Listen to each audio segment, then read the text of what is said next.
Matter of knowledge. जैसे कि हमने कल के लेक्चर में देखा था कि electric potential due to point charges, हम आज के लेक्चर में electric potential due to electric dipole देखेंगे और उसके डेरिवेशंस करेंगे।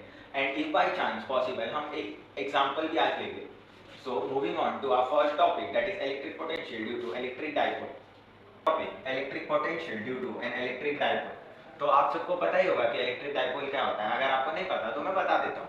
Electric dipole is nothing but a equal and opposite charges separated by a finite distance. यानी कि दो चार्जेस, जैसे दो ऑपोजिट चार्ज यानी कि प्लस क्यू और माइनस क्यू सेपरेटेड होते हैं एक पर्टिकुलर डिस्टेंस से, तो उसे इलेक्ट्रिक डाइपोल कहते हैं। In English nothing, it's just a set of opposite charges separated by a finite distance. तो यहाँ पे हमारे दो चार्जेस है, एक प्लस क्यू है और एक माइनस क्यू है। Plus Q situated at a point A and minus Q situated at a point B. तो अब हमें अगर इलेक्ट्रिक पोटेंशियल निकालना है एट पॉइंट सी, तो हमने पॉइंट सी एक कोई तो डिस्टेंस है जो हमें पता नहीं, अननोन डिस्टेंस पे है, तो ए से उसका जो डिस्टेंस है उसको हमने r1 नेम किया और b यानी माइनस क्यू से जो उसका डिस्टेंस है उसको हमने r2 नेम किया। अब इलेक्ट्रिक डाइपोल का एक सिंपल फंडा रहता है कि इलेक्ट्रिक डाइपोल का मैग्नीट्यूड जब हम निकालते हैं उसको हम p बार से डिनोट करते हैं। तो मैग्नीट्यूड का फॉर्मूला होता है p bar is equal to nothing but q यानी उसका charge into 2 times finite length. Finite length यानी जो लेंथ दिया है उसका 2 टाइम्स।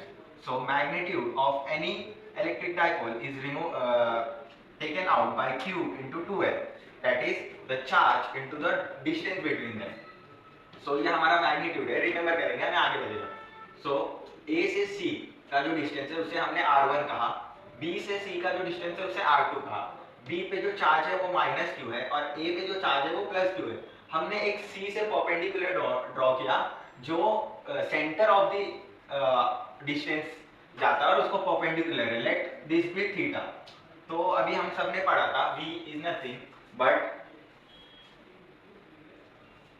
इतना सभी को समझा जितना मैंने अभी बोला।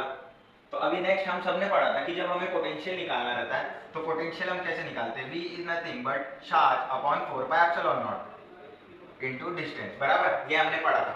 तो यहाँ तक ठीक है। अगर हमें पोटेंशियल c पे निकालना है तो हम कैसे निकालेंगे, VAC यानी a से c प्लस q का, तो हम निकालेंगे VAC या उसको नाम देंगे हम V1, depend upon us, VAC या V1। तो उसका रहेगा चार्ज यहाँ पे क्या है प्लस q, तो plus q upon 4 pi epsilon not r1 क्यों, क्योंकि a से c का डिस्टेंस क्या है r1, इसलिए हमने इसे r1 लिया। अब सिमिलरली लेट इसको इक्वेशन नंबर 1 नेम करते हैं। अब दूसरा हमें पोटेंशियल निकालना है VB का, तो VBC क्या होगा, लेट इट नेम V2 और वो हो जाएगा यहाँ पे चार्ज कौन सा है माइनस q, तो charge upon 4 pi epsilon not r2, क्योंकि B से C का डिस्टेंस क्या है, B से C का डिस्टेंस r2 है।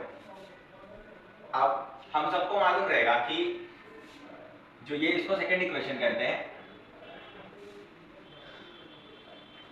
तो V टोटल क्या होगा, यानी V total V1 plus V2 होगा, राइट, यानी कि Q upon 4 pi epsilon not R1 यहाँ पे होगा minus Q upon 4 pi epsilon not R2 दूसरे साइड होगा, राइट। ये 1 और 2 को हमने ऐड किया। अब यहाँ ऐड करने के बाद हमें V टोटल क्या मिलता है, हमें मिलता है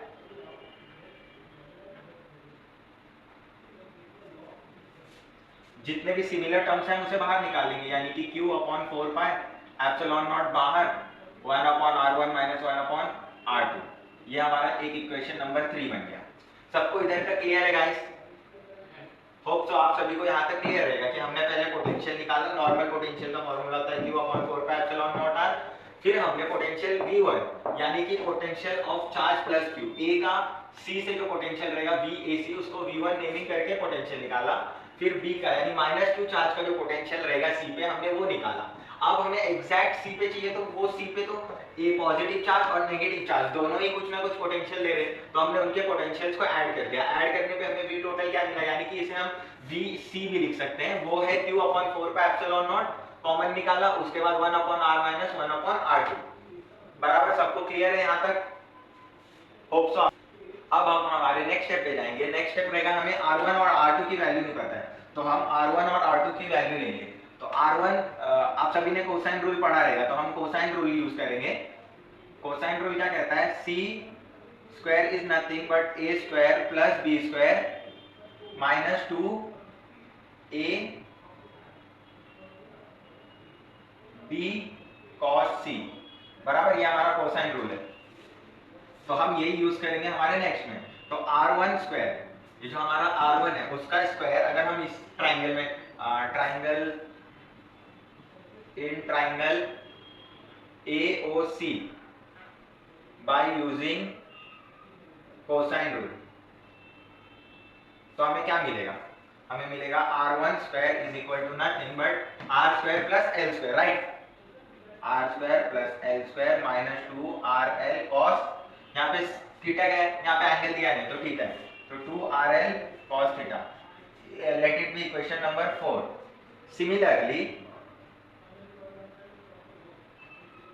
सिमिलरली r2 का निकालेंगे हम, तो r2 square is equal to r square plus l square minus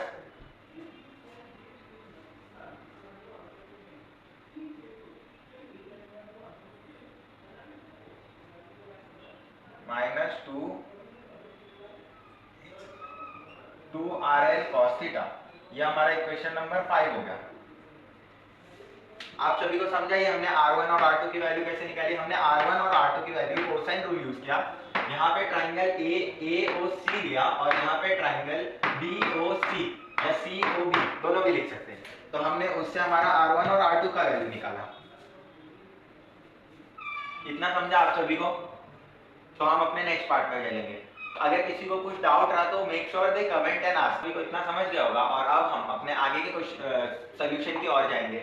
आगे के सोल्यूशन के लिए हम एक कॉमन फैक्टर निकालना है। तो कॉमन फैक्टर निकालने के लिए हम पूरे इक्वेशन को r स्क्वायर से डिवाइड करेंगे। तो अगर हम r स्क्वायर से डिवाइड करते हैं तो हमें क्या मिलेगा? r1 square is nothing but यहाँ पे r square 1 plus l square upon r square minus 2lr cos theta upon r square, right? तो अब हमें r1 स्क्वायर क्या मिल रहा है? r square 1 plus l square upon r square minus 2l r upon cos theta, right? ये हमारा r1 square हुआ। सिमिलरली अगर हम r2 के लिए करेंगे तो writing similarly for r2 square, हमें r2 स्क्वायर क्या मिलेगा? r2 square is equal to r square 1 minus l square upon r square minus 2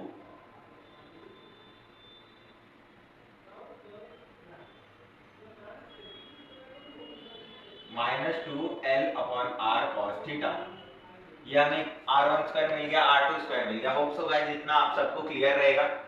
तो हम इसके आगे वाले पार्ट में बढ़ेंगे। तो हमारा नेक्स्ट पार्ट है if for a short dipole. एक शॉर्ट डाइपोल के लिए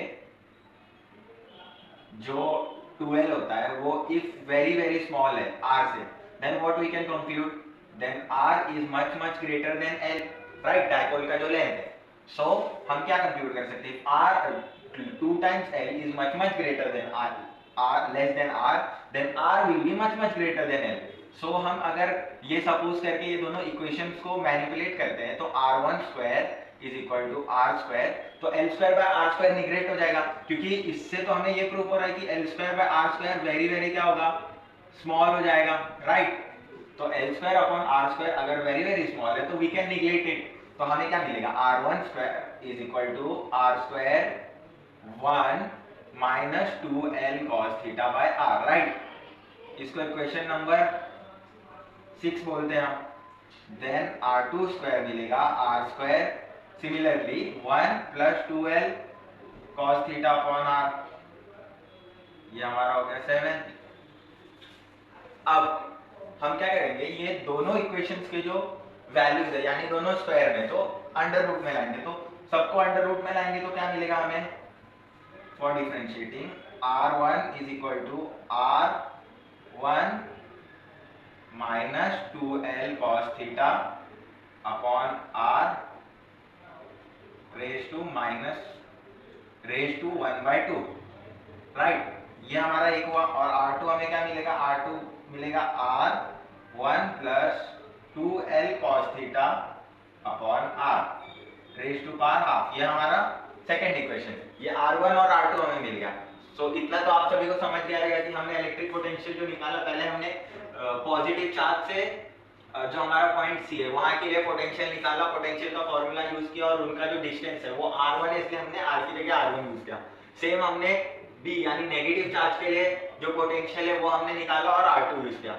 देन हमें पोटेंशियल c पे चाहिए और c पे पॉजिटिव चार्ज का भी कुछ पोटेंशियल है और नेगेटिव चार्ज का भी कुछ पोटेंशियल है, इसलिए हमने v टोटल या हम vc भी लिख सकते हैं, depends on you.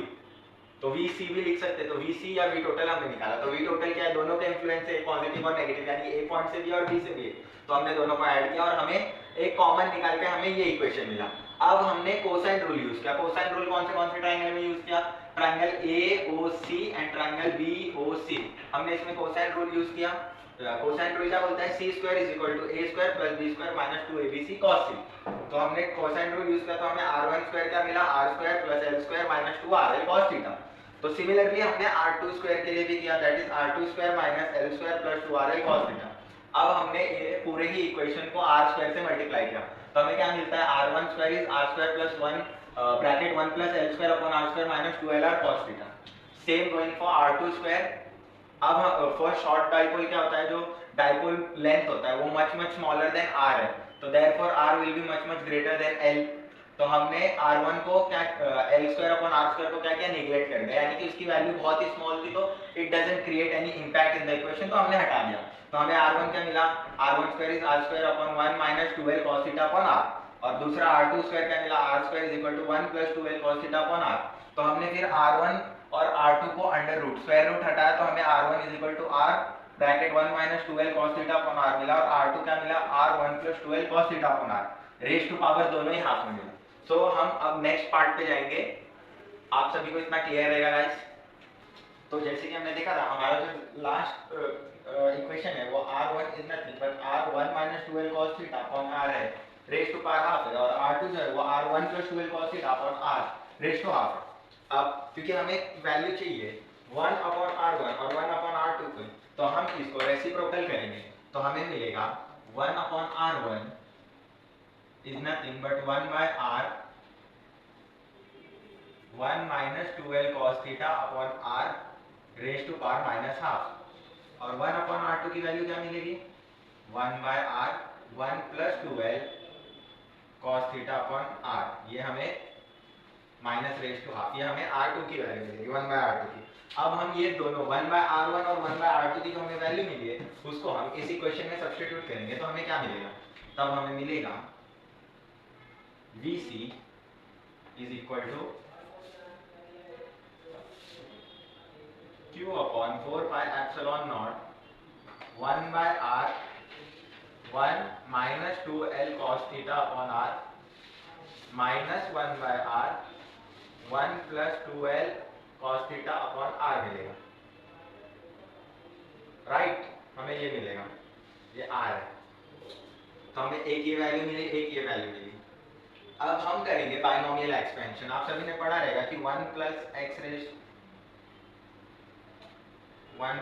Raise to n हम लिखते हैं 1 plus n h direct, right, ये हमारा बाइनोमियल है क्योंकि हम बाकी के टर्म्स को निगलेक्ट करते हैं। तो हमें जो VC मिलेगा वो कुछ और नहीं रहेगा बल्कि मिलेगा VC is Q upon 4 pi epsilon not, ये 1 बाय r दोनों में कॉमन है तो हमने बाहर लिया r 1 प्लस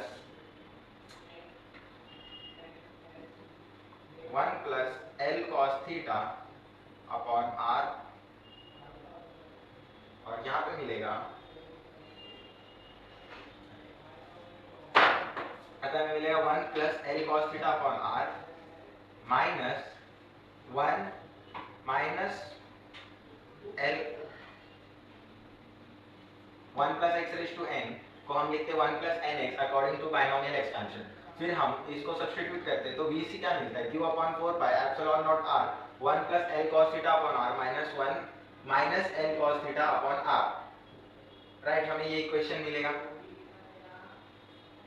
अब ये प्लस 1 और माइनस 1 कैंसिल होता है, तो हमें नेक्स्ट स्टेप में VC क्या मिलेगा, VC is nothing but Q upon 4 pi epsilon not R, ये हो जाएगा 2L cos theta upon R, right, ये हमें VC मिला।